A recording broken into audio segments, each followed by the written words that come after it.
जो आपका चैप्टर है जर्नल और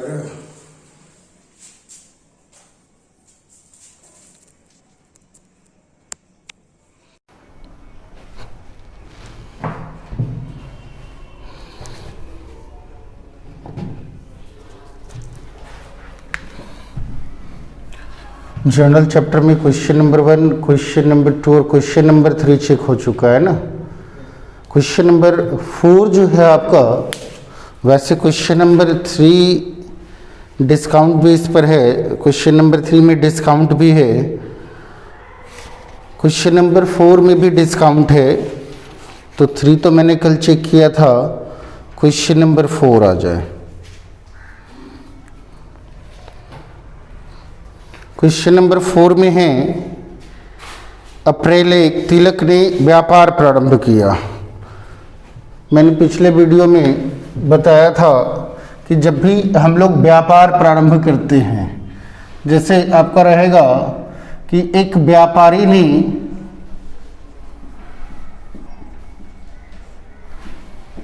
व्यापार प्रारंभ किया,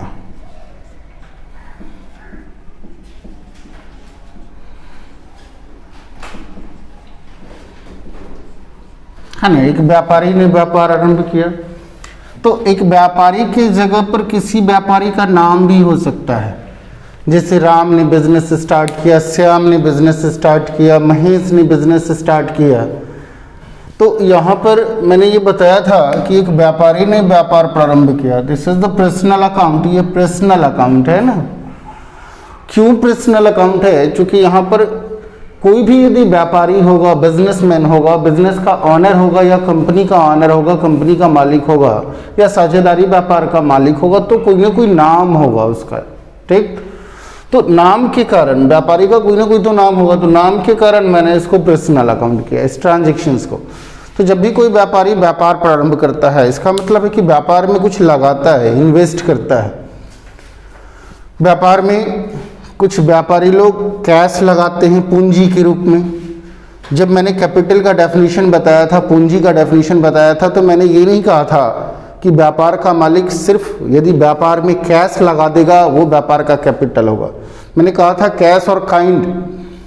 इसका मतलब है कि यदि कोई व्यापारी व्यापार में अपना पर्सनल यदि कैश लगाए या कोई एसेट्स लगाए, कैश के अलावे यदि कोई संपत्ति भी बिजनेस में लगाता है, वो भी बिजनेस का कैपिटल ही होता है। जैसे मैंने अपने बिजनेस में 5 लाख रुपया कैश लगाया, वो मेरे बिजनेस का कैपिटल हो गया। मैंने 2 लाख रुपया का फर्नीचर, अपना फर्नीचर मैंने बिजनेस में लगाया, वो फर्नीचर भी कैपिटल में ही ऐड हो जाएगा। यानी अब हमारे बिजनेस का कैपिटल 5 नहीं बल्कि 5 + 2 = 7 लाख होगा, ठीक। मैंने अपने घर में रखा हुआ गुड्स, माल, जिस वस्तु का व्यापार कर रहे हैं वो मेरे घर में ही है, मैंने 1 लाख रुपया का गुड्स भी लगा दिया, माल भी लगा दिया बिजनेस में, तो अब ये माल भी हमारा कैपिटल हो जाएगा, पूंजी हो जाएगा। तो कुल मिलाकर के यदि देखा जाए तो 5 लाख कैश, 2 लाख रुपये का फर्नीचर और 1 लाख रुपये का गुड्स, टोटल मिलाकर के हमारे बिजनेस का कैपिटल 8 लाख हुआ। तो ये जरूरी नहीं है कि व्यापार का मालिक व्यापार में सिर्फ कैश ही लगाता है कैपिटल के रूप में। कैश के अलावे भी बहुत सारे एसेट्स को वो लगा सकता है, वो भी कैपिटल ही होगा। तो एक व्यापारी ने व्यापार प्रारंभ किया। एक व्यापारी नाम है, ये नाम है, कोई ना कोई तो नाम होगा। तो व्यापारी व्यापार में बिजनेस स्टार्ट करते समय व्यापार में कुछ लगाता है कि व्यापार से पहले लेता है? यस, व्यापार में इन्वेस्ट करता है, लगाता है। इसका मतलब ये व्यापारी देने वाला हुआ और देने वाले को हम लोग क्या करेंगे? क्रेडिट करेंगे। टू ट्रेडर, व्यापार का मालिक, ठीक। ट्रेडर का मतलब व्यापारी। अच्छा, एक व्यापारी ने व्यापार प्रारंभ किया। किससे व्यापार प्रारंभ किया? जब कुछ नहीं लिखा हुआ रहे कि व्यापार में क्या लगाया, तो आपको समझना होगा कि व्यापार में क्या लगाया? कैश लगाया, ठीक। व्यापार में क्या लगाया? कैश लगाया। तब हम यहाँ पर कैश को डेबिट करेंगे। चूंकि ट्रेडर क्रेडिट हुआ तो कैश क्या हो जाएगा? डेबिट हो जाएगा। क्लियर है? लेकिन यहाँ पर मैंने एक चीज़ और बताया था, कि कोई भी व्यापारी जो व्यापार का मालिक हो, ऑनर हो, वो अपने बुक में अपना नाम नहीं लिखता है। अपने बुक में, आप अपने बुक में अपना नाम नहीं लिखोगे, दूसरे का नाम लिखोगे जिसके साथ आपने लेन देन किया है। ठीक, आप अपना नाम नहीं लिखोगे। तो व्यापार का जो भी मालिक होगा, ऑनर होगा, अपने बुक में अपना नाम नहीं लिखेगा, तो वो अपने नाम के बदले में लिखता है कैपिटल अकाउंट। ठीक, वो अपने नाम के बदले में लिखता है कैपिटल अकाउंट। यानी एक व्यापारी ने व्यापार प्रारंभ किया, व्यापारी अपने नाम के बदले में क्या लिखा, कैपिटल, अपने नाम के बदले में कैपिटल, और बिजनेस में कैश आ रहा है, कैश को हमने डेबिट किया। लेकिन यदि व्यापार में कैश के अलावे बहुत सारा कुछ आए कैपिटल के रूप में, जैसा कि आपका क्वेश्चन नंबर 4 में है, कैश और गुड्स, 2,50,000 कैश और 1 लाख रुपया गुड्स, 2,50,000 कैश और 1 लाख रुपया गुड्स। तो व्यापार में क्या क्या आ रहा है, कैश भी आ रहा है 2,50,000 और गुड्स भी आ रहा है। तो गुड्स को हम लोग कैटेगराइज करते हैं, गुड्स को हम लोग 5 कैटेगरी में बांटते हैं। एक, जो माल खरीदते हैं उसके लिए परचेज, जो माल बेचते हैं उसके लिए हम लोग सेल्स, जो माल मेरे पास रिटर्न आता है सेल्स रिटर्न, जो माल हम किसी को वापस करते हैं परचेज रिटर्न, और जो माल बच जाता है हमारे बिजनेस में वो स्टॉक होता है। तो हम लोग 5 कैटेगरी में गुड्स को बांटते हैं। ठीक है, तो यहाँ पर cash account debit 2,50,000, purchase account debit, चूंकि मेरे पास ऑलरेडी रखा हुआ माल था। कुछ लोग यहाँ पर गुड्स का भी यूज कर लेते हैं, गुड्स अकाउंट डेबिट। ठीक है, लेकिन बेहतर होगा परचेज अकाउंट डेबिट कर लो।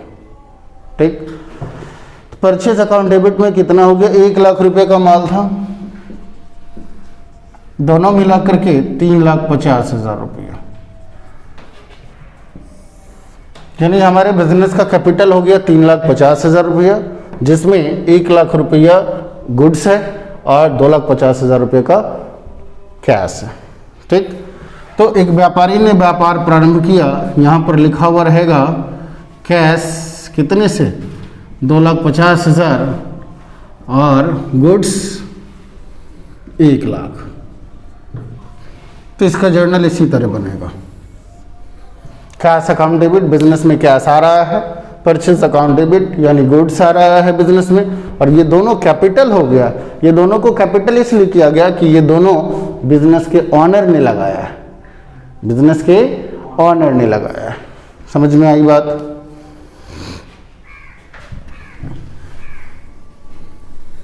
चलो, ये क्वेश्चन नंबर 4 था।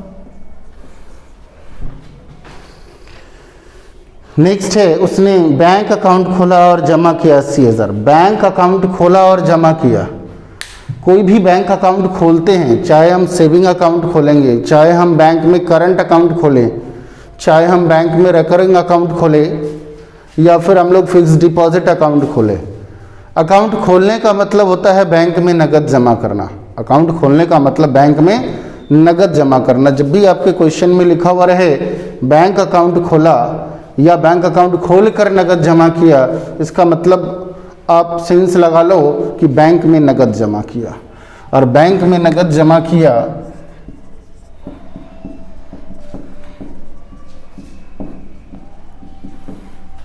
Cash deposited into bank, amount है आपका 80,000 और बैंक में नगद जमा किया। कौन सा अकाउंट? Personal account. ठीक, पर्सनल अकाउंट। किसके कारण पर्सनल? बैंक के कारण पर्सनल हो गया। अब पर्सनल बैंक के कारण है तो बैंक पर हम लोग फोकस करेंगे, या तो बैंक रिसीवर होगा, पाने वाला होगा, या नहीं तो बैंक गिवर होगा, देने वाला होगा। तो बैंक में नगद जमा किया, बैंक रिसीवर है, पाने वाला है, बैंक को डेबिट करो। मैंने कहा था कि जर्नल तैयार करते समय प्रत्येक लेन देन में 2 पक्ष, 2 एक्सपेक्ट होते हैं, जिसमें से एक को हम डेबिट करते हैं और दूसरे को हम लोग क्रेडिट करते हैं। क्लियर है? तो यहाँ पर हमें 2 को चूज नहीं करना है, हमें एक को चूज करना है। जब एक पकड़ में आ जाए कि वो डेबिट है तो दूसरा ऑलरेडी हम लोग क्रेडिट कर देंगे, या फिर इसके बारे में ये पता चल जाए कि ये क्रेडिट होगा तो फिर दूसरा ऑलरेडी डेबिट हो जाएगा। तो मेरे को एक के बारे में पता करना है कि एक डेबिट होगा या क्रेडिट होगा। बैंक में नगद जमा किया, बैंक के कारण पर्सनल हुआ है, इसलिए बैंक पर हम लोग फोकस करेंगे कि बैंक डेबिट होगा या क्रेडिट होगा। तो बैंक पर रूल अप्लाई करो। कहाँ रूल अप्लाई करेंगे? बैंक पर। यदि बैंक रिसीवर होगा, पाने वाला होगा तो डेबिट करेंगे, यदि बैंक देने वाला होगा तो क्रेडिट करेंगे। फिलहाल बैंक में नगद जमा किया, बैंक पाने वाला, bank account debit. To bank में क्या जमा किया? नगद, टू कैश अकाउंट। डेबिट और क्रेडिट में अमाउंट लिख दो 80,000 80,000। नेक्स्ट है फर्नीचर हाउस मोतीलाल को उधार माल बेचा, अप्रैल 4। मोतीलाल को उधार माल बेचा, sold goods to Motilal, rupees हो जाएगा 8,400। ठीक है, मोतीलाल को उधार माल बेचा, कौन सा अकाउंट? Personal account. किसके लिए पर्सनल? मोतीलाल के लिए। अब मोतीलाल पर फोकस करो, या तो मोतीलाल डेबिट होगा या नहीं तो मोतीलाल क्रेडिट होगा। तो मोतीलाल को उधार माल बेचा, पर्सनल अकाउंट है, पर्सनल का रूल अप्लाई करेंगे मोतीलाल पे। यदि मोतीलाल पा रहा है तो डेबिट, यदि मोतीलाल दे रहा है तो क्रेडिट। मोतीलाल को उधार माल बेचा, मोतीलाल पा रहा है, मोतीलाल को डेबिट करें, मोतीलाल डेबिट। टू मोतीलाल को क्या किया? माल बेचा, और माल बेचने का spelling sales account. Okay. Furniture house से फर्नीचर खरीदा, April 6। Furniture purchase from furniture house,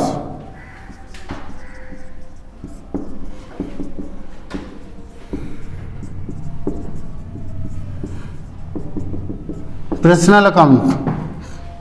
क्यों हुआ पर्सनल? फर्नीचर हाउस से फर्नीचर खरीदा।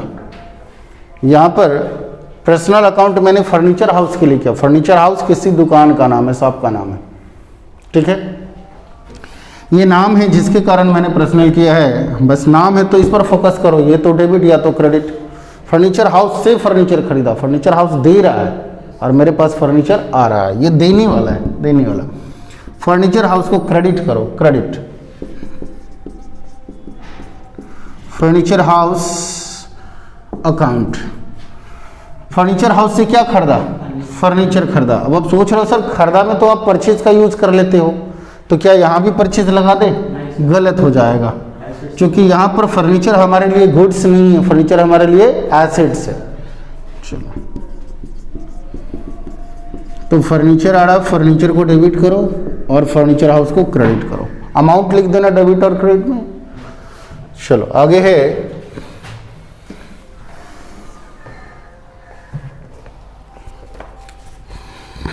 मोहित ने माल वापस किया।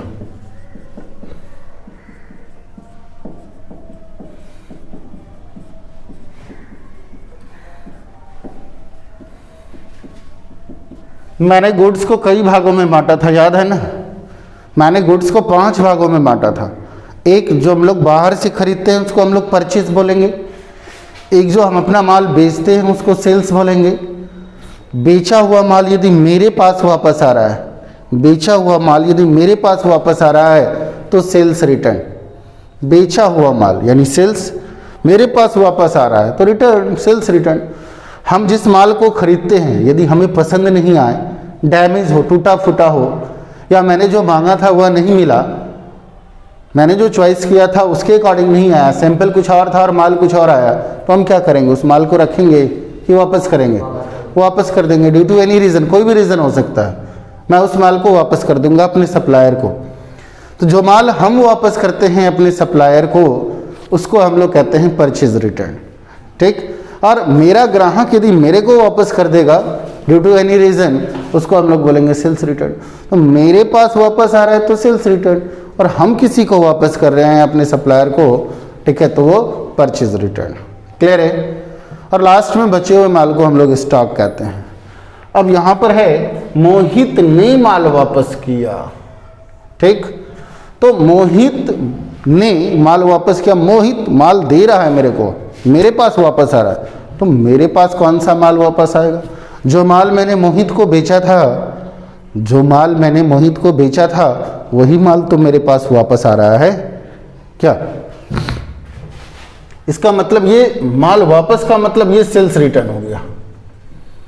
मेरे पास माल वापस आ रहा है, सेल्स रिटर्न। चलो, कौन सा अकाउंट हो गया? पर्सनल। क्यों हुआ पर्सनल? सिंपल सी बात है, मोहित नाम है। अब मोहित ने माल वापस किया, मोहित पाने वाला या देने वाला? देने वाला। मोहित को क्रेडिट कर दो। जब मोहित क्रेडिट हो गया तो सेल्स रिटर्न क्रेडिट हो जाएगा। हाँ, मोहित क्रेडिट हो गया तो सेल्स रिटर्न डेबिट हो जाएगा।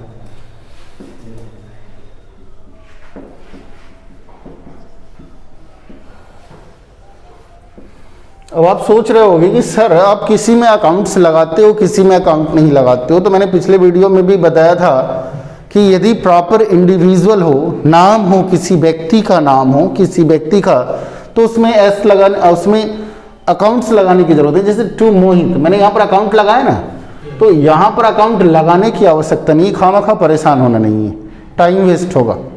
यदि आपको अकाउंट्स लगाना है, नहीं आप जिद पकड़ रहे हो बच्चे की तरह, नहीं सर मेरे को लगाना ही है अकाउंट, तो आप नाम में एपोस्ट्रोफी एस लगा करके अकाउंट्स लगाओ। मोहित का अकाउंट, नॉट मोहित अकाउंट, मोहित का अकाउंट। नाम में एपोस्ट्रोफी एस लगा देते हैं का के लिए, और बाकी सब में आप अकाउंट्स लगाओ। बाकी सब में देख रहे हो, देखो कैश में अकाउंट लगा हुआ है, परचेज में अकाउंट लगा हुआ है, कैपिटल में अकाउंट लगा हुआ है, बैंक में अकाउंट लगा हुआ है, कैश में अकाउंट लगा हुआ है, लेकिन मोतीलाल में अकाउंट नहीं लगा हुआ है, because Motilal is the name of person. ठीक है, चलो आगे है किशुन को माल बेचा अप्रैल 9, अप्रैल 9 किशुन को माल बेचा। बहुत ही सिंपल है, मैं इसका डिस्क्राइब नहीं करूंगा। पर्सनल अकाउंट किशुन के कारण, किशुन पाने वाला, किशुन डेबिट टू क्या बेचा? माल बेचा, तो सेल्स अकाउंट। ओके, आगे है किशुन से माल वापस आया, किशुन से माल वापस आया, पर्सनल अकाउंट। किसके कारण पर्सनल? किशुन के कारण। ठीक, किशुन से जो माल वापस आ रहा है वो सेल्स रिटर्न, किशुन जो हमको माल वापस करेगा सेल्स रिटर्न। ठीक, किशुन से, किशुन देने वाला है, किशुन को क्रेडिट करो, किशुन को क्रेडिट करो, किशुन दे रहा है और मेरे पास माल वापस आ रहा है, सेल्स रिटर्न। ठीक, मोहित से नगद पाया, cash received from Mohit, Mohit से नगद पाया, this is also personal account. Mohit नाम है क्या? मोहित से नगद पाया, मोहित दे रहा है, गिवर पर्सन है, मोहित को क्रेडिट कर दो क्योंकि मोहित देने वाला है। पर्सनल अकाउंट का रूल भी कहता है debit the receiver and credit the giver. Mohit दे रहा है, मोहित को क्रेडिट करो। मोहित से क्या पाया? कैश, कैश को डेबिट कर लो, कैश अकाउंट डेबिट टू मोहित। लेकिन यहाँ पर एक चीज़ है, मोहित से नगद पाया और उसे छूट दी भी है, मैंने नहीं पढ़ा था, यहाँ जरा सा देख लेंगे। मोहित से नगद पाया और उससे डिस्काउंट दिया, कटौती दी।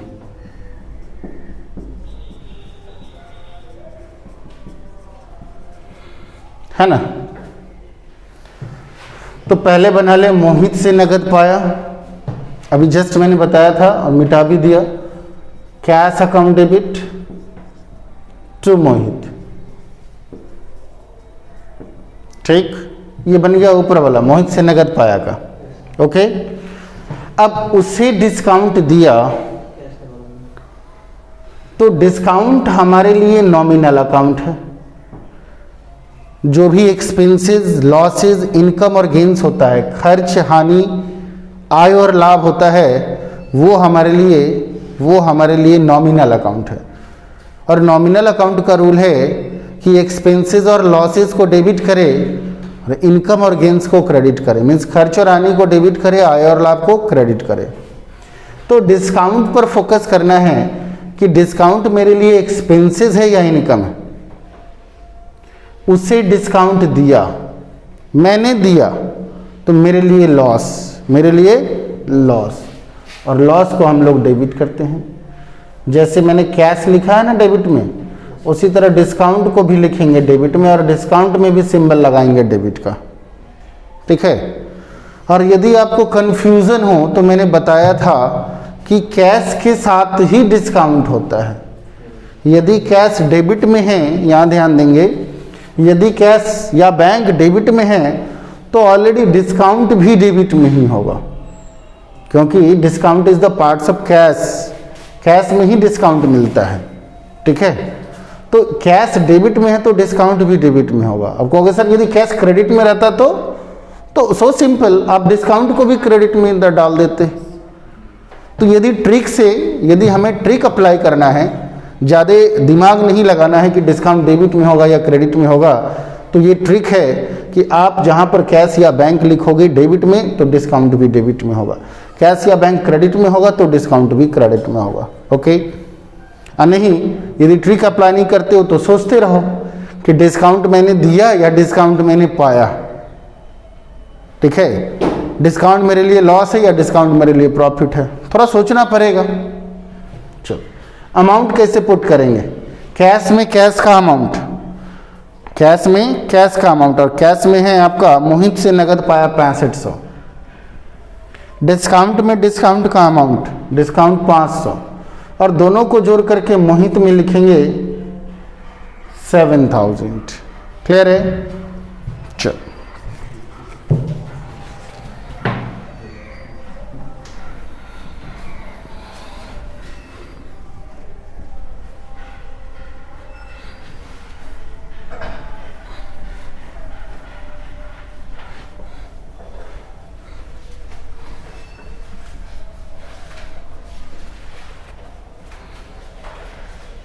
डिस्काउंट वाला तो वीडियो गया था एक,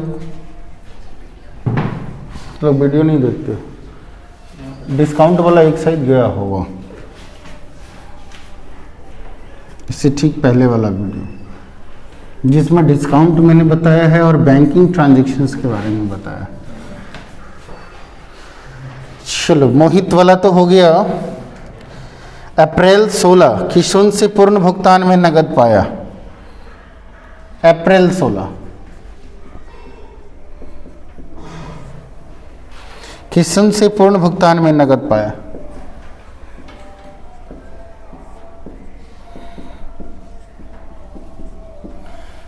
कभी कभी डिस्काउंट छिपा हुआ रहता है, कभी कभी तो डिस्काउंट क्लियर कर देता है, बट कभी कभी जो है ना डिस्काउंट छिपा हुआ रहता है। अब कहोगे कैसे सर?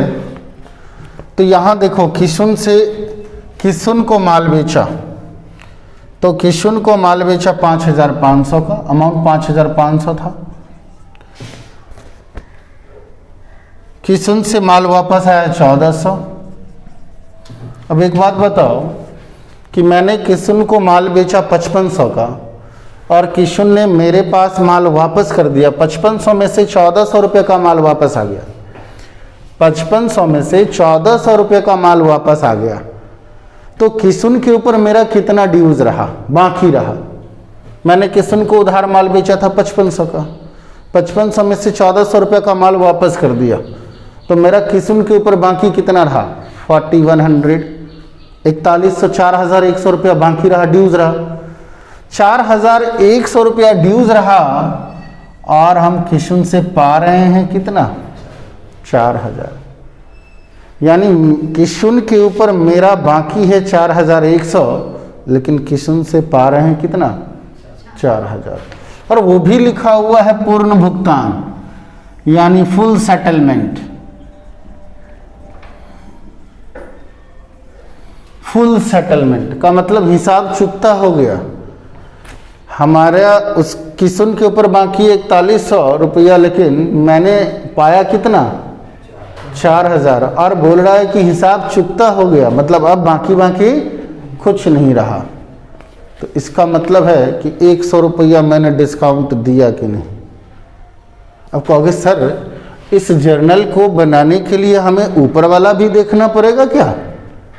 किशुन 4 तो नहीं है, किशुन तो एक ही व्यक्ति है, किशुन तो एक ही व्यक्ति है।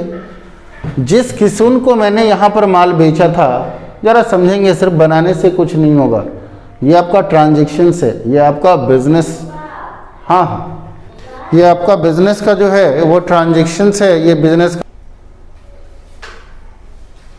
जी मैं बता रहा था किशुन से पूर्ण भुगतान, जब पूर्ण भुगतान रहे, फुल सेटलमेंट रहे, तो आप भाप लो कि डिस्काउंट है छिपा हुआ। पूर्ण भुगतान का मतलब डिस्काउंट कहीं ना कहीं पे छिपा हुआ है। कैसे पता करेंगे कि डिस्काउंट छिपा हुआ है? किस्म से। ये वही किस्म है जिसको मैंने पहले माल बेचा था, कोई दूसरा किस्म नहीं है। तो मैंने किस्म को माल बेचा 5500, उसने माल वापस किया 1400, मेरा किस्म के ऊपर बाकी कितना रहा? 4100, 4100, और 4100 में मैंने पाया 4000। डिस्काउंट कितना? 100 नहीं हुआ। किस्म से नगद पाया। पर्सनल अकाउंट, पर्सनल कौन है? किस्म दे रहा है तो किस्म क्या पाया? नगद। किस्म क्रेडिट हुआ तो कैश डेबिट हो जाएगा। मैंने नगद कितना पाया? 4000, जबकि पाना था कितना? 4100। तो डिस्काउंट कितना?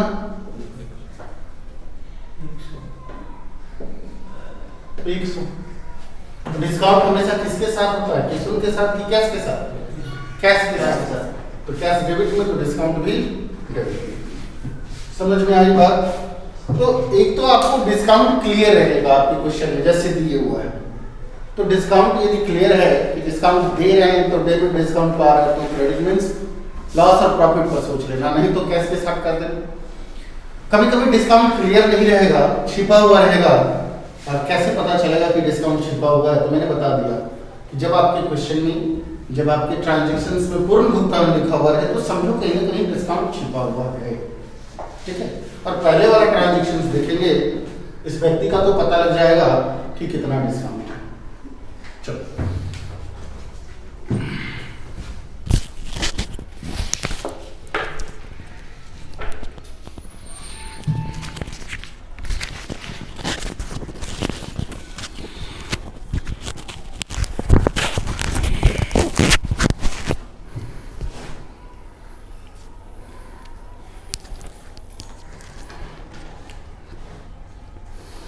आगे है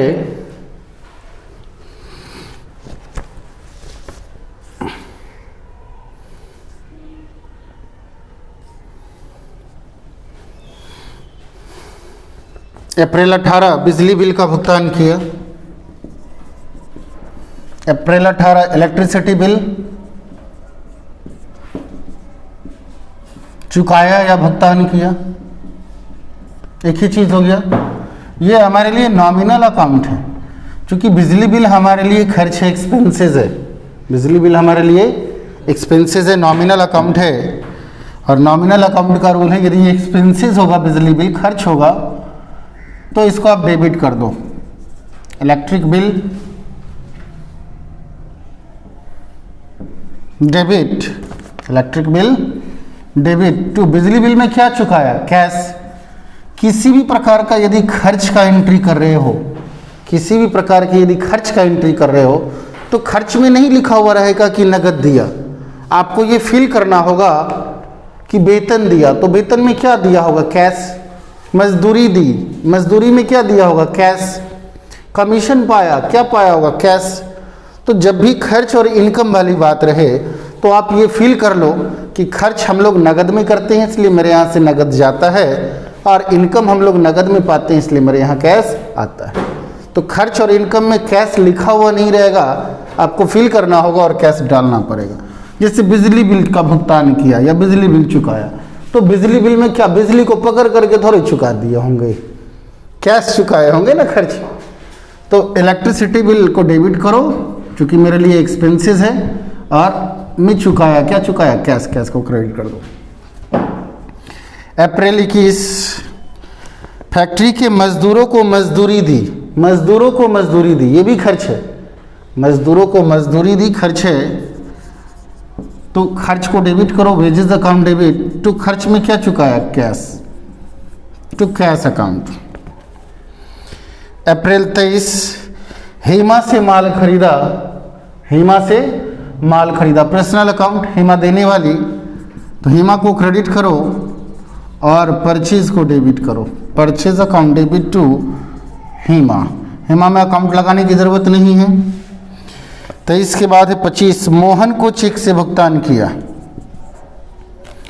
मोहन को चेक से भुगतान किया, मोहन पाने वाला, मोहन डेबिट टू, चेक के बदले हम लोग बैंक लिखते हैं, चेक के बदले हम लोग बैंक लिखते हैं क्योंकि चेक मोहन पा रहा है और मेरे यहाँ से चेक, जरा ध्यान दें, मोहन पा रहा है, मोहन को डेबिट और मेरे यहाँ से चेक जा रहा है, लेकिन चेक के बदले में हम लोग बैंक का यूज़ करेंगे, ठीक है, क्योंकि चेक का पेमेंट कौन करता है? बैंक।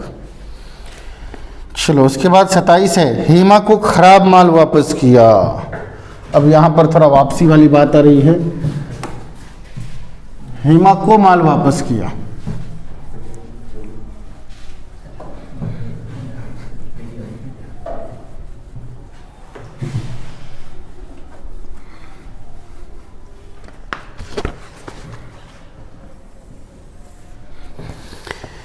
हेमा को खराब माल वापस किया अप्रैल 27, मैं यहाँ थोड़ा लिख दे रहा हूँ, हेमा को डैमेज माल,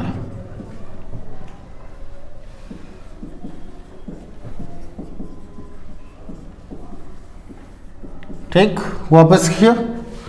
तो ये तो पर्सनल अकाउंट होगा हेमा के कारण, हेमा को माल वापस किया, हेमा पा रही है, हेमा डेबिट, ठीक, हेमा डेबिट टू, हेमा को माल वापस किया। अब यहाँ पर माल वापस जो होगा, माल वापस जो होगा वो सेल्स रिटर्न नहीं होगा, परचेज रिटर्न होगा, परचेज रिटर्न होगा, ठीक, टू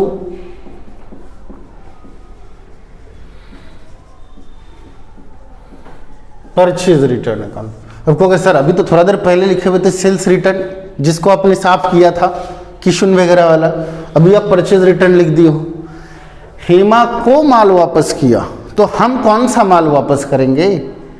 जो माल मैंने हेमा से खरीदा है वो माल तो वापस करेंगे ना। मेरे पास वापस आएगा तो सेल्स रिटर्न, और हम किसी को माल वापस करेंगे, यहाँ पर मैंने हेमा को माल वापस किया, परचेज रिटर्न, मेरे पास वापस नहीं आ रहा, हम वापस कर रहे हैं, तो परचेज रिटर्न हो गया, ठीक है, इतना ध्यान में रखोगे। हेमा से भुगतान में अप्रैल 28, हेमा से भुगतान में चेक पाया, तो जब भी हम चेक पाएंगे तो चेक के जगह पर हम लोग एंट्री करेंगे बैंक अकाउंट डेबिट। डिस्काउंट भी है इसमें, तो हमेशा कैश या बैंक के साथ ही डिस्काउंट होता है, कैश या बैंक डेबिट में तो डिस्काउंट भी डेबिट में, तो bank account debit, discount account debit to Hema. 1900 रुपया हो जाएगा बैंक में, डिस्काउंट में 100, टोटल मिला करके 2000। दलाल को कमीशन दिया, कमीशन मेरे लिए खर्च है, कमीशन मेरे लिए खर्च है, कमीशन को डेबिट करो नॉमिनल अकाउंट के रूल से, commission account debit to cash account, amount हो जाएगा 3000 रुपया, सॉरी 2000, ठीक।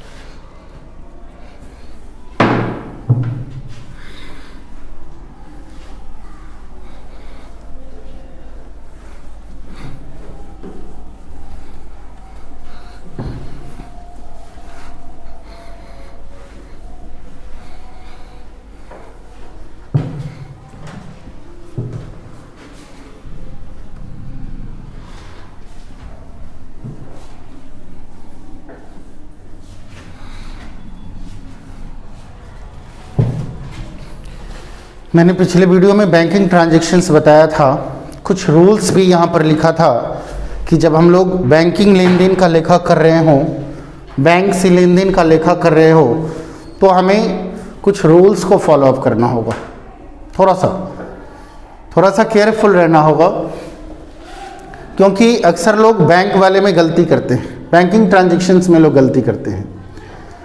तो हम लोग यहाँ पर क्वेश्चन नंबर 5 सॉल्व कर रहे हैं बैंकिंग ट्रांजैक्शंस का, और मैंने रूल तो बताया था, लेकिन साथ साथ हम लोग रूल का भी एक्सप्लेन करते चलेंगे कि क्या यूज़ होना चाहिए, ठीक है। क्वेश्चन नंबर 5 बैंकिंग ट्रांजैक्शंस है, लेकिन क्वेश्चन नंबर 5 में जरा सा कुछ रूल्स को आप देख लोगे। रूल्स कहता है कि जब आपको ये लगे कि बैंक पा रहा है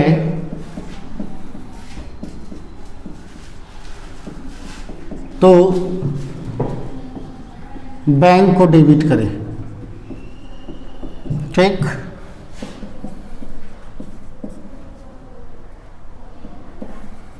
जब बैंक दे रहा है, क्योंकि बैंक एक पर्सनल अकाउंट है, तो बैंक को क्रेडिट करें पर्सनल अकाउंट के रूल से। ठीक, यदि पाने और देने वाली बात ना हो तो बैंक बैलेंस तो जानते होगे, आपका जितना रुपया बैंक में डिपॉजिट है, जमा है, उसको आप लोग बैंक बैलेंस कहते हो। उसको आप लोग क्या कहते हो? Bank balance. तो किसी कारण से आपका बैंक बैलेंस बढ़ जाए, बैंक बैलेंस कब बढ़ेगा? जब बैंक आपको ब्याज देगी तो क्या, जब कोई दूसरा व्यक्ति बैंक में जमा कर देगा तो, जब खुद आप बैंक में रुपया जमा करोगे तो आपका बैंक का बैलेंस बढ़ेगा, इंक्रीज करेगा। जब बैंक से आप निकालोगे, एटीएम से पैसा विड्रॉ करोगे, जब चेक काट करके किसी को दोगे तो आपका बैंक का बैलेंस घटेगा। आप बैंक अकाउंट से चेक काट करके किसी को पेमेंट करोगे, एटीएम से किसी को पेमेंट करोगे, डेबिट कार्ड से किसी को पेमेंट करोगे, या बैंक खर्च के लिए कुछ रुपया काट लेगी तो आपका बैंक का बैलेंस घटेगा। ठीक है, तो आप ऐसे भी ये कर सकते हो कि यदि किसी कारणवश बैंक का बैलेंस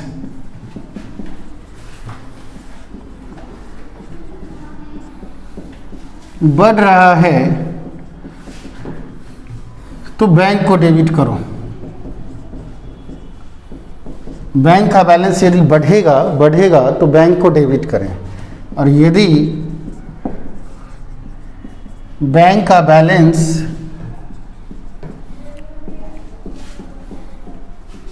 घट रहा है तो बैंक को क्रेडिट करो, है ना। बैलेंस बढ़ रहा है तो डेबिट करो, बैलेंस घट रहा है तो क्रेडिट करो। ठीक, इसके बाद है, यदि आप किसी को भी पेमेंट करते हो, यदि आप किसी को भी चेक से पेमेंट करते हो, चाहे किसी खर्च का पेमेंट करो, चाहे किसी व्यक्ति को पेमेंट करो, यदि आप भुगतान कर रहे हो चेक से, तो चेक के जगह पर आप बैंक लिखो। क्योंकि चेक का पेमेंट कौन करता है? हम तो चेक काट करके दे दिए। Cheque is not a money, cheque is the banking money. Cheque is the banking money, वो बैंक के लिए पैसा है, मेरे लिए पैसा नहीं है। चेक मेरे लिए पैसा रहता तो हम लोग सब्जी खरीद लेते, चावल खरीद लेते, है ना। तो चेक आपके लिए तभी मनी होगा, पैसा होगा, जब दूसरा आदमी जिसको आप चेक काट करके दे रहे हो वो आपके चेक को एक्सेप्ट कर रहा है, ले रहा है, तभी आपके लिए पैसा। आपके पास चेकबुक पड़ा हुआ, बैंक में बैलेंस पड़ा हुआ है और चेक है, लेकिन आप 5 लाख रुपया का कहीं पर माल खरीदने के लिए जाते हो, और अगला पार्टी जिससे आप माल खरीदते हो वो चेक लेने में आनाकानी करे कि नहीं लेंगे हम आपका चेक, तो क्या आपके पॉकेट में चेकबुक रहते हुए भी वो आपके लिए पैसा बन पाया? नहीं। चेक बैंक के लिए रुपया है। तो यदि किसी को या खर्च का भुगतान, किसी व्यक्ति को या खर्च का भुगतान चेक के द्वारा, चेक को चेक ही बोलते हैं, चेक को हिंदी में धनादेश बोलते हैं। चेक इंग्लिश नाम है और चेक को हिंदी में धनादेश बोलते हैं, धनादेश। तो यदि किसी को खर्च का भुगतान, यदि किसी को या फिर किसी खर्च का भुगतान चेक के द्वारा किया जाए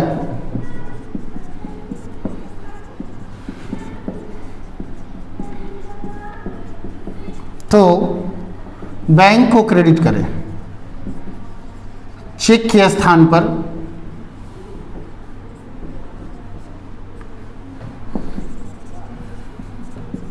बैंक को क्रेडिट करें। ठीक है, किसी को भी चेक दे रहे हो, आँख खोल करके बैंक को क्रेडिट कर लो, बंद करके नहीं। कभी कभी हम चेक पाते भी हैं,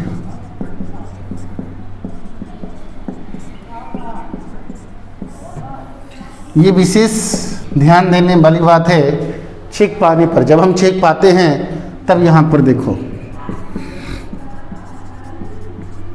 चेक पाने पर यदि उसी दिन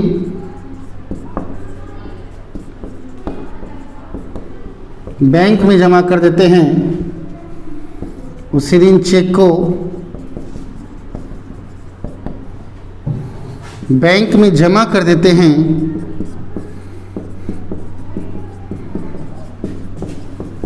तो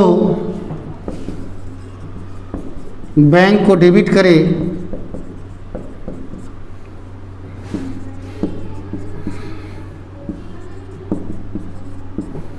और चेक जिससे पाया है उसे क्रेडिट करें। मोस्ट इम्पोर्टेंट है, इसको समझना भी है। चेक यदि मैंने पाया और उसे उसी दिन बैंक में जमा कर दिया, जिस दिन मैंने चेक पाया यदि उसे उसी दिन मैंने बैंक में जमा कर दिया, तो ऐसी स्थिति में चेक तो चला गया बैंक में, तो चेक के स्थान पर बैंक को डेबिट करे, बैंक पा रहा है, और मेरे को जिसने चेक दिया उसको क्रेडिट कर देंगे क्योंकि वो देने वाला पर्सन है। लेकिन जिस दिन मैंने चेक पाया उसी दिन बैंक में जमा नहीं हुआ,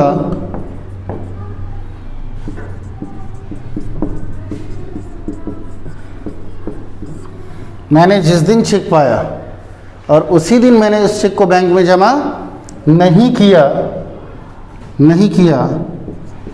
तो उस दिन, जिस दिन मैंने जमा नहीं किया उस दिन के लिए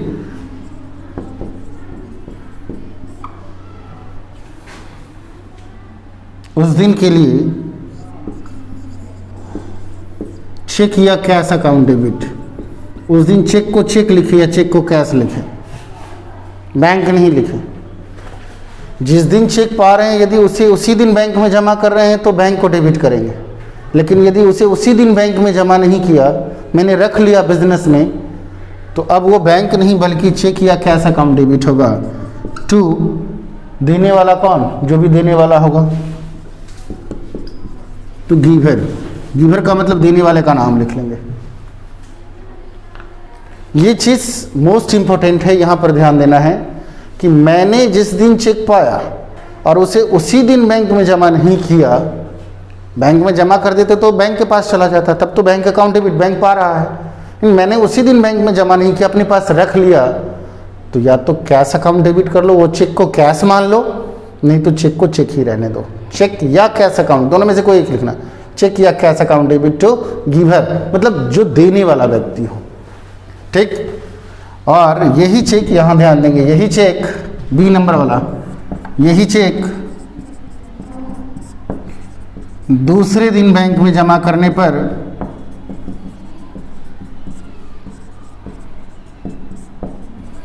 चेक तो ऑलरेडी मेरे पास है, यहाँ पर चेक को मैंने बैंक में जमा नहीं किया, मेरे ही पास है। तो जिस दिन हम बैंक में जमा करेंगे, जिस दिन हम बैंक में जमा करेंगे, यानी दूसरे दिन बैंक में जमा करने पर, या फिर जिस दिन चेक को बैंक में जमा किया जाता है, क्योंकि जिस दिन मैंने चेक पाया उस दिन का एंट्री है, और जिस दिन मैंने यही चेक दूसरे दिन मैंने बैंक में जमा किया, तो पाने वाला कौन है, bank. Bank account debit to, मेरे यहाँ से क्या जा रहा है, चेक या कैश, ठीक है। Bank account debit to cheque या कैश अकाउंट, क्लियर है। इतना रूल को आप याद रखोगे तो आपका आराम से क्वेश्चन सॉल्व होगा बैंकिंग ट्रांजैक्शंस। फिलहाल हम लोग क्वेश्चन नंबर 5 पे चलें। बैंक में जमा किया मई 2। अब हम वो आपका क्वेश्चन नहीं लिखेंगे, डायरेक्ट सॉल्व करेंगे। बैंक में जमा किया मई 2,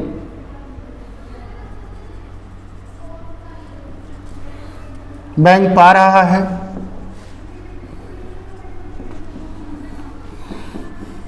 bank account debit to, bank में क्या जमा किया, cash, to cash account. 3,000 debit में और 3,000 क्रेडिट में। मई 3, सुनील से 1,000 रुपये का माल खरीदा और इस राशि के लिए चेक दिया। सुनील से माल खरीदा और चेक दिया। यहाँ पर देखें, यदि किसी व्यक्ति को या किसी खर्च का भुगतान चेक के द्वारा करते हैं तो हम चेक के स्थान पर किसको क्रेडिट करते हैं? बैंक को। मैंने सुनील से माल खरीदा और चेक दिया। क्या सुनील से नगद माल खरीदा या उधार माल खरीदा? यहाँ देखो, थोड़ा सा समझने में दिक्कत होगा। सुनील से माल खरीदा और चेक दिया, इस राशि के लिए चेक दिया। ठीक, अब ये बताओ, ये पर्सनल अकाउंट की रियल अकाउंट? ये रियल अकाउंट कहोगे सर कैसे हो गया रियल अकाउंट सर? सुनील से माल खरीदा और चेक दिया। चेक दिया इसका मतलब है कि माल खरीदा और चेक दे दिया, पेमेंट कर दिया। माल खरीदा और पेमेंट कर दिया, तो माल नगद खरीदा कि उधार खरीदा? नगद खरीदा। और नगद में कोई चीज़ खरीदना, नगद में किसी वस्तु या संपत्ति को खरीदना या नगद में बेचना रियल अकाउंट। अब कहोगे सर तो क्या सुनील से कोई मतलब नहीं है? एब्सोल्युटली सुनील से कोई मतलब नहीं। जब हम माल खरीदे और पेमेंट कर ही दिए तो सुनील से क्या मतलब है? तो नगद खरीदने और नगद बेचने में व्यक्ति के नाम की आवश्यकता नहीं होती। कौन सा अकाउंट है? रियल अकाउंट है। क्या आ रहा और क्या जा रहा है? माल आ रहा है, परचेज अकाउंट डेबिट टू, मेरे यहाँ से क्या जा रहा है? चेक जा रहा है। Purchase account debit to cheque account, है ना। लेकिन यदि किसी व्यक्ति को या खर्च का भुगतान चेक के द्वारा करते हैं तो चेक के स्थान पर किसको क्रेडिट करते हैं? बैंक को। तो चेक न लिख करके क्या लिखेंगे? बैंक। समझ में आई बात? आगे बढ़ें। 8,800 रुपये का माल बेचा और 500 रुपया बैंक में जमा किया। इसको मिटा दे रहे हैं, इसको, ये सबसे मोस्ट इम्पोर्टेंट है, लिख लिए हो, ठीक है। बहुत ही अच्छा क्वेश्चन है ये। मई 5, 800 रुपये का माल बेचा और 500 रुपया बैंक में जमा किया। टोटल माल मैंने कितने का बेचा? 800 का। To sales account, real account है, रियल अकाउंट है। माल बेचा और पैसा आया, माल बेचा और पैसा आया, नगद माल बेचा, तो जो जा रहा है उसको क्रेडिट, जो आ रहा है उसको डेबिट। तो मेरे पास 800 रुपया का माल बेचे तो मेरे पास कितना आया होगा? 800। लेकिन 800 रुपया में मैंने कैश रख लिया कितना? 300, और 500 रुपया बैंक में जमा कर दिया। यानी कैश अकाउंट डेबिट 300 और बैंक अकाउंट डेबिट 500। 800 रुपये का माल मैंने नगद बेचा, थोड़ी देर के लिए 800 रुपये का माल मैंने नगद बेचा। मेरे पास 800 आ रहा है, चाहे जिस माध्यम से आए, मेरे पास 800 रुपया आ रहा है और मेरे यहाँ से 800 रुपये का माल जा रहा है। Debit what comes in and credit what goes out. जो आ रहा है उसको डेबिट करो, जो जा रहा है उसको क्रेडिट करो। माल जा रहा है और कैश आ रहा है। चलो माल जा रहा है, सेल्स को क्रेडिट कर दिया। कैश आ रहा है तो कैश टोटल 800 नहीं आया, कैश में आया 300 और बाकी रुपया जो आया उसको मैंने बैंक में डाल दिया 500। ठीक है, तो कैश में 300 और मेरा बैंक में 500, ये दोनों तो मेरे ही पास है ना, चाहे कैश के रूप में रहे चाहे बैंक के रूप में रहे, है तो मेरे ही पास। तो इतना आया और इतना गया। चलो आगे है मई 7। जरा सा मार्कर उस रूम में होगा, एक मार्कर रखा होगा, लेते हो तो। राकेश से 200 रुपये का चेक पाया और उसे बैंक में जमा किया। राकेश से 200 रुपये का चेक पाया और उसे बैंक में जमा किया। क्लियर है? यहाँ देखो, चेक पाने पर, मैंने चेक पाया ना, चेक पाने पर राकेश से मैंने चेक पाया और उसे उसी दिन बैंक में जमा कर दिया। तो उसी दिन बैंक में जमा करेंगे तो किसको डेबिट करेंगे? बैंक को। बैंक पा रहा है और देने वाला कौन है? राकेश। राकेश को क्रेडिट करो। बहुत सिंपल। राकेश से चेक पाया और उसे उसी दिन बैंक में जमा कर दिया। बैंक पर आ रहा है bank account debit to Rakesh, देने वाला टू राकेश। ठीक है, नहीं मिला, अच्छा बैठ जाओ, नहीं मिला तो अमाउंट हो जाएगा 200 डेबिट में और 200 क्रेडिट में। ठीक है, गेट हटा दो। चेक के द्वारा वेतन का भुगतान किया, महीनों चेक के द्वारा वेतन का भुगतान किया। किसी भी खर्च का भुगतान करेंगे, किसी भी खर्च का भुगतान करेंगे तो चेक के स्थान पर किसको क्रेडिट करेंगे? बैंक को। चेक के द्वारा वेतन दिया तो वेतन हमारे लिए नॉमिनल अकाउंट, वेतन हमारे लिए nominal account. Salary account debit to, मेरे यहाँ से क्या जा रहा है? चेक, तो चेक के स्थान पर क्या लिखना है? बैंक। ठीक। रामनाथ से 1000 रुपये का चेक पाया, मई 11, रामनाथ से 1000 रुपये का चेक पाया। चेक पाने पर, और जिस दिन हम चेक पाते हैं यदि उसे उसी दिन बैंक में जमा नहीं करेंगे तो क्या लिखेंगे? चेक अकाउंट डेबिट टू, देने वाला कौन? गिवर का मतलब देने वाला। Cheque account debit to Ramnath. यहाँ देखो मई 11 में रामनाथ से चेक पाए हैं लेकिन उस चेक को बैंक में जमा नहीं किए हैं, तो क्या लिखेंगे? चेक या कैश, दोनों में से कुछ भी लिख सकते हो। अकाउंट डेबिट टू रामनाथ 1000, और यही चेक जब दूसरे दिन बैंक में जमा करेंगे तो bank account debit to cheque account. जो यहाँ पर लिखा हुआ था मिटाए हैं अभी। मई 12, सीताराम से माल खरीदा, 1000 रुपये का चेक काट के दिया। सीताराम से माल खरीदा और चेक दिया। नगद माल खरीदा कि उधार माल खरीदा? सीताराम से माल खरीदा और चेक काट करके दे दिया, तो नगद माल खरीदा या उधार? नगद माल खरीदा। ठीक। क्या नगद माल खरीदने में सीताराम से कोई मतलब नहीं ना?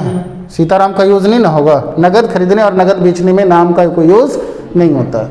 तो सीताराम से माल खरीदा और इस राशि के लिए चेक काटा या चेक निर्गमित किया, सीताराम से कोई मतलब नहीं है। रियल अकाउंट, माल आ रहा है और चेक जा रहा, माल आ रहा है और चेक जा रहा है। तो परचेज अकाउंट डेबिट टू, मेरे यहाँ से चेक जा रहा है लेकिन चेक के जगह पर क्या लिखेंगे? बैंक।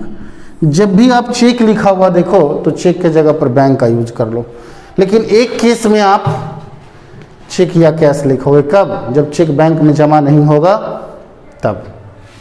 ठीक है।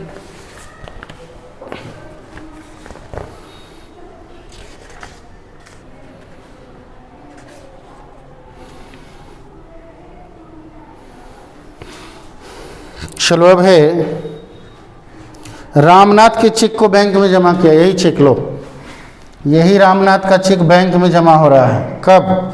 14 तारीख को। इसको मिटा रहे हैं। रामनाथ का चेक बैंक में जमा किया,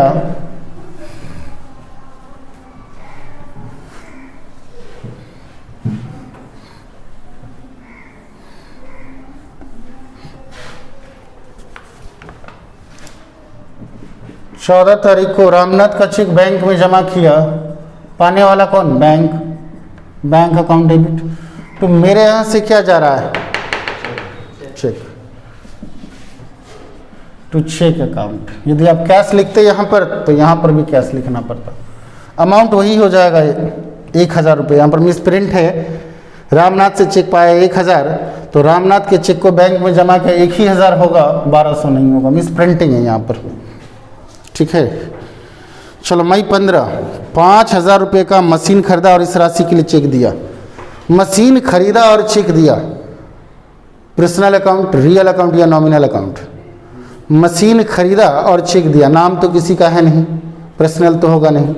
मशीन खरीदा और चेक दिया, पेमेंट कर दिया कैश में, रियल अकाउंट। नगद में खरीद रहे हैं ना। चलो, तो रियल अकाउंट का रूल है debit what comes in and credit what goes out. जो आ रहा है उसको डेबिट करो, जो जा रहा है उसको क्रेडिट करो। तो मशीन आ रहा है और चेक जा रहा है। Machine account debit to cheque जा रहा है, चेक के बदले में क्या लिखेंगे? बैंक। जब भी मेरे यहाँ से चेक जाएगा तो बैंक हर हाल में क्रेडिट होगा। तब कुछ मत सोचना। यदि हम किसी को चेक दे रहे हैं तो कुछ मत सोचना कि सर चेक होगा या कैश होगा। चेक हम दे रहे हैं, मेरे यहाँ से जा रहा, पेमेंट कर रहे हैं, तो हर हाल में बैंक होगा। लेकिन चेक पा रहे हैं तो थोड़ा सोचना होगा कि चेक पा रहे हैं तो मेरे पास चेक रुक रहा है तो चेक या कैश उसी दिन बैंक में जमा कर रहे हैं तो बैंक। ठीक है।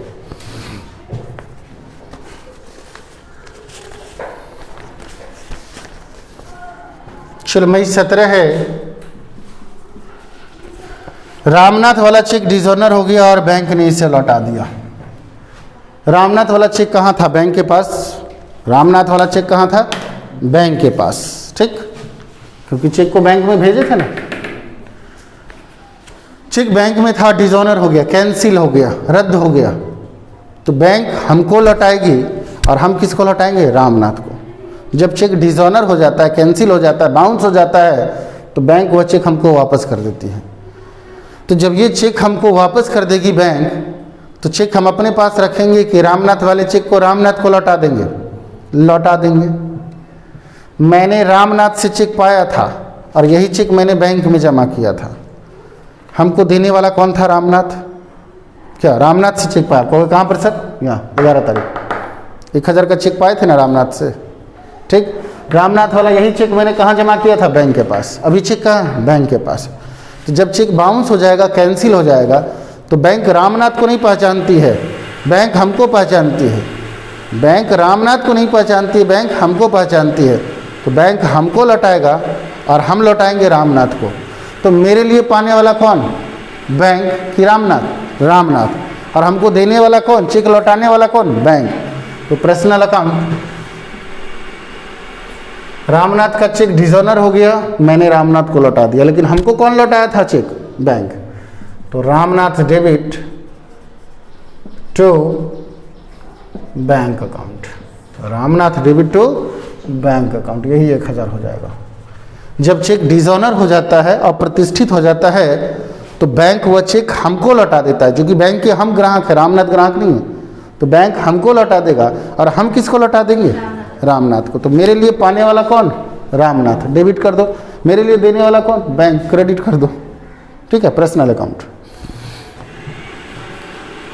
मई 19, बैंक के द्वारा कमीशन पाया। बैंक के द्वारा कमीशन पाया, मैंने कमीशन पाया, और ये कमीशन कौन दिया? बैंक। ये कमीशन कौन दिया? बैंक। यानी बैंक ने हमको कमीशन दिया, बैंक ने हमको कमीशन दिया किसी भी चीज़ का। तो यहाँ पर वो रूल लागू करो कि जब बैंक का बैलेंस बढ़ता है तो बैंक को डेबिट करेंगे और बैंक का बैलेंस घटता है तो बैंक को क्रेडिट करेंगे। देखो, बैंक ने कमीशन दिया, यही है ना? बैंक ने कमीशन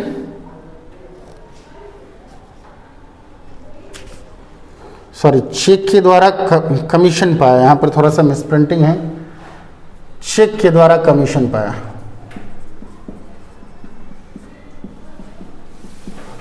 कमीशन पर फोकस करो, कमीशन पर फोकस करो। कमीशन हमारे लिए खर्च भी हो सकता है और इनकम भी हो सकता है। कमीशन पाया, नॉमिनल अकाउंट। कमीशन पर फोकस करो।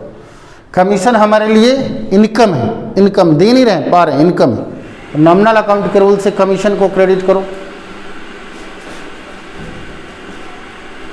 और कमीशन जो पाए वो कैश में पाए कि चेक में पाए? चेक में। तो जब कमीशन क्रेडिट होगा तो चेक डेबिट होगा, लेकिन चेक के स्थान पर हम किसको डेबिट करेंगे? बैंक को। ठीक है, चलो मई 20 है, सुंदर से 3000 रुपये का चेक पाया और उसे 50 रुपया डिस्काउंट दिया। सुंदर से चेक पाया और डिस्काउंट दिया, कुछ नहीं लिखा हुआ, इसका मतलब चेक को बैंक में जमा कर दिया। Bank account debit, discount account debit to देने वाला कौन? सुंदर। 3000 रुपया बैंक में लिखो, 50 रुपया डिस्काउंट में लिखो, सुंदर वाले में 3050 रुपया कर दो। चेक द्वारा 5,000 रुपये का माल खरीदा, माल खरीद रहे हैं और चेक दे रहे हैं, पर्सनल या रियल? रियल। Real account. माल खरीदा और चेक दिया, यानी माल आ रहा है, परचेज अकाउंट डेबिट, तो मेरे यहाँ से चेक जा रहा है, मेरे यहाँ से जब भी चेक जाएगा तो बैंक तो चेक के स्थान पर हम लोग बैंक लिखेंगे। चेक 5,000। चेक के द्वारा विज्ञापन भी चुकाया, चेक के द्वारा एडवर्टीजमेंट प्रचार प्रसार का खर्च चुकाया। तो किसी भी प्रकार का खर्च होगा, डेबिट करो नॉमिनल अकाउंट के रूल से, एडवर्टीजमेंट एक्सपेंसेस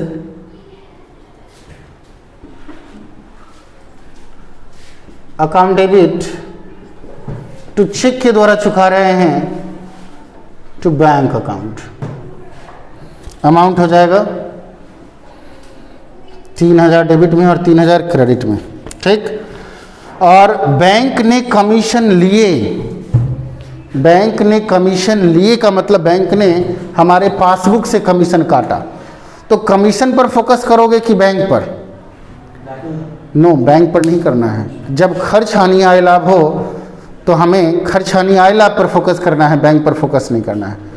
बैंक ने कमीशन ले लिए, मेरे यहाँ मांगने तो नहीं आया, मेरे अकाउंट से काट लिया होगा, मेरे अकाउंट से काट लिया होगा, मेरा बैंक बैलेंस या पासबुक क्या हो जाएगा? घट जाएगा। कमीशन पर फोकस करेंगे, कमीशन मेरे लिए खर्च है, कमीशन मेरे लिए खर्च है, तो कमीशन को डेबिट करो। और कमीशन कहाँ से कट रहा है? मेरे बैंक से कट रहा है, बैंक बैलेंस घट रहा है, बैंक को क्रेडिट कर दो। हो गया। ये था क्वेश्चन नंबर आपका 5। तो बहुत सारा बैंकिंग ट्रांजैक्शंस आपने देखा। क्वेश्चन नंबर 4 में तो बैंकिंग ट्रांजैक्शन नहीं के बराबर था। क्वेश्चन नंबर 5 लगभग सारा का सारा ट्रांजैक्शंस जो था वो बैंक से हुआ था। तो बैंक से ट्रांजैक्शंस करते समय कम से कम वो जो मैंने यहाँ पर लिखा था ना रूल्स, उस रूल को आप लोग थोड़ा सा फोकस करोगे इस रूल पर, तो क्वेश्चन बनेगा। हल्का फुल्का गलती हुआ तो हम लोग चेक करेंगे, देखेंगे। Question number 6 same to same banking transactions है। क्वेश्चन नंबर 7 भी बैंकिंग ट्रांजैक्शंस है लगभग। और क्वेश्चन नंबर 8 भी बैंकिंग ट्रांजैक्शंस, थोड़ा सा इसमें नहीं है, इसमें कंपाउंड एंट्री है, इसमें कंपाउंड एंट्री है। तो क्वेश्चन नंबर 6 और 7 बना ले, इसके बाद कंपाउंड एंट्री हम आपको बताएंगे, ठीक। तो कल आप 6-7 बना करके लाएंगे, फिर आप सीखेंगे कंपाउंड एंट्री, यानी 2 या 2 से अधिक एंट्री को जोड़ करके हम लोग एक एंट्री बनाते हैं, वो सीखेंगे, ठीक है।